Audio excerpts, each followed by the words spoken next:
بسم اللہ الرحمن الرحیم۔ اس ویڈیو میں بتایا جائے گا کہ عورتوں کے 5 راز کون کون سے ہیں اور عورتیں اپنے مرد کو کس طرح اپنی خواہش کے لیے بلاتی ہیں۔ یہ سب جاننے کے لیے ویڈیو کو آخر تک ضرور دیکھیں۔ ناظرین، اسلام انسانی فطرت میں جنسی شہوت کے وجود کا مکمل اعتراف کرتا ہے، اس لیے اسلام نے قانون کے دائرے میں اس جنسی شہوت کی تسکین کا مکمل بندوبست کیا ہے اور ان لوگوں کی سخت سرزنش کی ہے جو شادی اور عورت سے علیحدہ طرز کی زندگی گزارنا چاہتے ہیں۔ حضرت انس رضی اللہ تعالیٰ عنہ سے روایت ہے، نبی کریم صلی اللہ علیہ وسلم نے فرمایا، میں تم سے زیادہ اللہ کو جانتا ہوں اور اس سے ڈرتا ہوں، لیکن میں نماز بھی پڑھتا ہوں اور سوتا بھی ہوں، روزہ بھی رکھتا ہوں اور نہیں بھی رکھتا، اور عورتوں سے شادی بھی کرتا ہوں۔ جس نے میری سنت سے منہ موڑا وہ مجھ سے نہیں ہے۔ اس لیے حضور صلی اللہ علیہ وسلم نے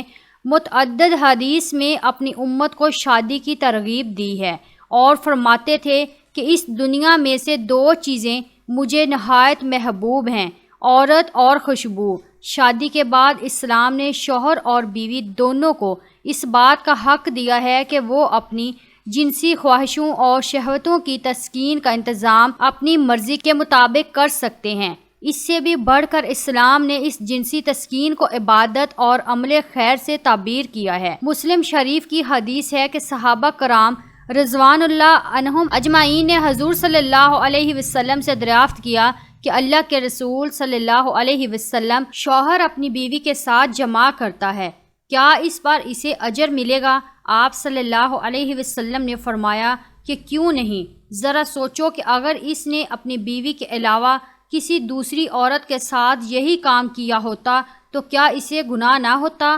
چونکہ حلال طریقے سے اس نے اپنی بیوی کے ساتھ یہ کام کیا ہے تو اسے اس کا اجر بھی ملنا چاہیے۔ تاہم اسلام نے اس بات کا خیال رکھا ہے کہ شوہر چونکہ فطری طور پر سماجی عادات و اطوار کے لحاظ سے زیادہ جری اور بولڈ ہوتا ہے، اس لیے وہی اپنی بیوی کو اس جنسی تسکین کی طرف دعوت دیتا ہے۔ بیوی اپنی شرم و حیا کی وجہ سے اس بات کی طرف دعوت نہیں دیتی۔ اس سے یہ بات بھی ثابت ہوتی ہے کہ عورتوں کے مقابلے میں مردوں کے اندر جنسی شہوت کہیں زیادہ ہوتی ہے اور اس معاملے میں صبر کرنے کی صلاحیت کم ہوتی ہے، جبکہ عورتوں میں صبر کرنے کی صلاحیت زیادہ ہوتی ہے اور جنسی شہوت مردوں کے مقابلے میں کم ہوتی ہے۔ لوگوں کا یہ دعویٰ غلط ہے کہ عورتوں کے اندر مردوں سے زیادہ جنسی شہوت ہوتی ہے۔ اسی لیے اسلامی شریعت نے بیوی پر یہ واجب کیا ہے کہ شوہر جب اسے اس کام کی طرف دعوت دے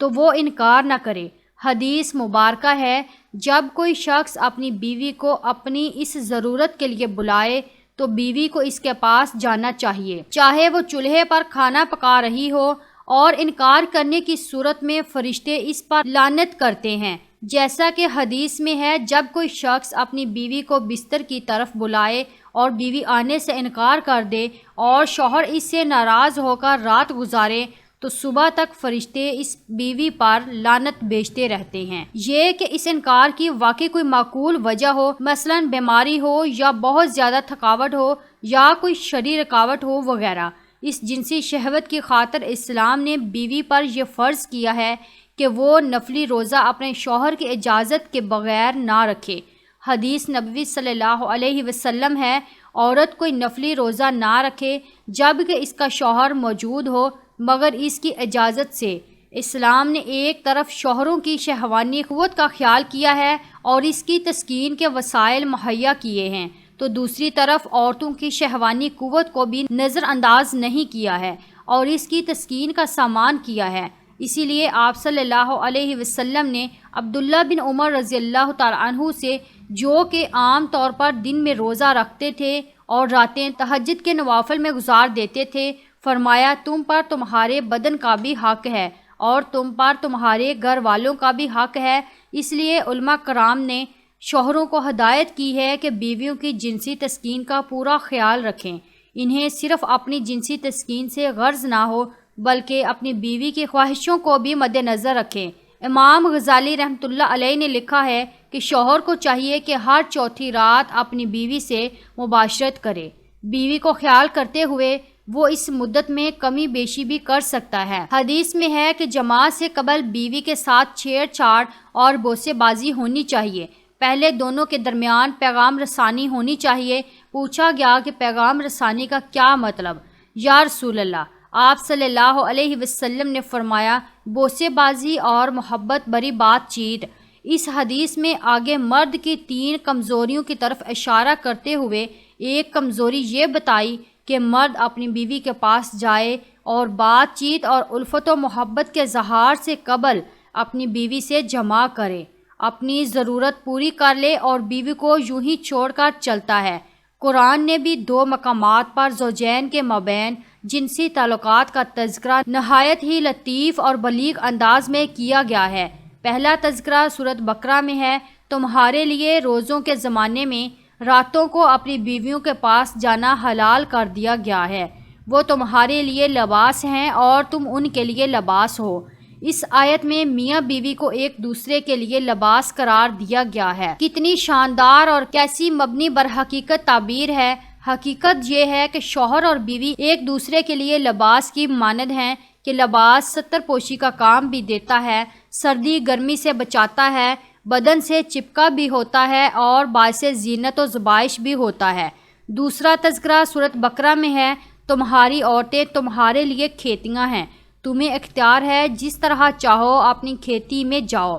اس آیت میں بیویوں کو کھیتی سے تعبیر کیا گیا ہے اور شوہروں کو اس بات کی اجازت دی گئی ہے کہ اپنی کھیتی میں اپنی مرضی سے بیج بو سکتے ہیں۔ ذرا غور کریں کہ قرآن نے کس قدر بلیغ انداز میں اور نہایت اختصار کے ساتھ زوجین کے مابین جنسی تعلقات کے مسئلے کو لوگوں کے سامنے پیش کیا ہے۔ کیا ان آیات کو پڑھنے کے بعد بھی کوئی عقل مند کہہ سکتا ہے کہ جنس یا ہم بستری سے متعلق اسلام کوئی واضح ہدایت نہیں دیتا؟ ماہرین علوم مابین زوجین یہ کہتے ہیں کہ جس طرح مرد کا یہ حق ہے کہ بیوی اس کی جنسی خواہش کو اپنی تمام معاملات پر ترجیح دے اور جب شوہر اسے بلائے تو وہ اس کی جنسی خواہش کی تکمیل کرے، اسی طرح عورت کا بھی مرد پر یہ حق ہے کہ جب بیوی کو جنسی خواہش کی طلب ہو تو شوہر کو چاہیے کہ اسے بجا لائے اور اپنا یہ حق زوجیت احسن طریقے سے انجام دے، جیسا کہ احادیث مذکورہ بالا سے ثابت ہے۔ تاہم قدرت کی جانب سے عورتوں کی جنسی خواہش پر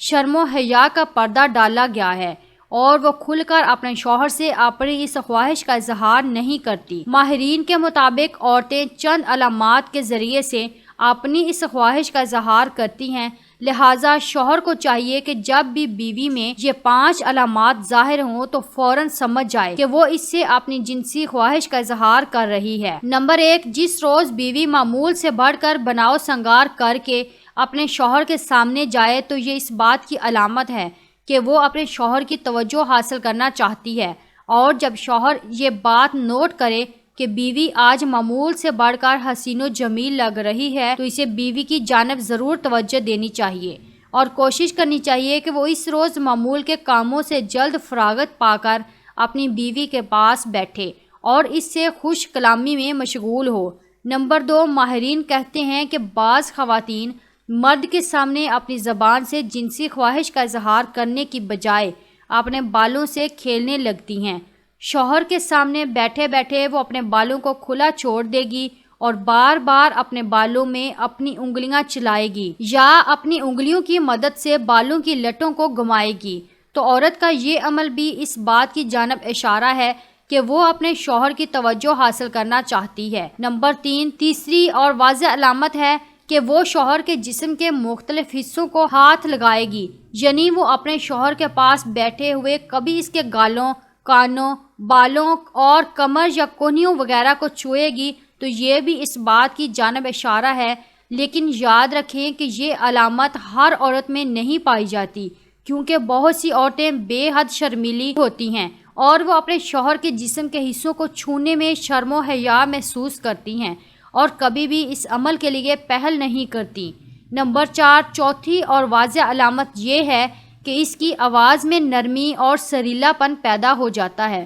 وہ شوہر سے بات کرتے وقت اچانک لڑکھڑانے لگے گی اور اس کی نظر جھک جائے گی اور اس کی آواز دھیمی اور نرم ہو جائے گی۔ نمبر 5، کچھ خواتین کو جب پیار و محبت کی ضرورت ہوتی ہے تو وہ شوہر کی آنکھوں میں آنکھیں ڈال کر بات کرنے لگتی ہیں۔ ایسا اس لیے ہے کہ وہ چاہتی ہیں کہ ان کا شوہر ان کی آنکھوں میں چھپی شرارت اور خواہش کو سمجھ سکے اور ان کی خواہش کو پورا کرے۔ بیوی کی خواہش کا احترام کرنا میرے نبی کریم صلی اللہ علیہ وسلم کی سنت مبارکہ ہے اور نہایت ہی خیر و برکت والا عمل ہے۔ جب شوہر اپنی بیوی کی خواہش پوری کرتا ہے اور اس کے ساتھ پیار محبت کے لمحات گزارتا ہے تو شیطان اس گھر کے باہر صف ماتم بچھا لیتا ہے اور خوب ماتم کرتا ہے، جبکہ اللہ کے نزدیک میاں بیوی کے درمیان محبت کا عمل نہایت ہی پسندیدگی والا عمل ہے، اور اگر بیوی اپنے شوہر کے سامنے اپنی زبان سے بول کر بھی اپنی خواہش کا اظہار کرتی ہے تو اس کا مطلب یہ ہرگز نہیں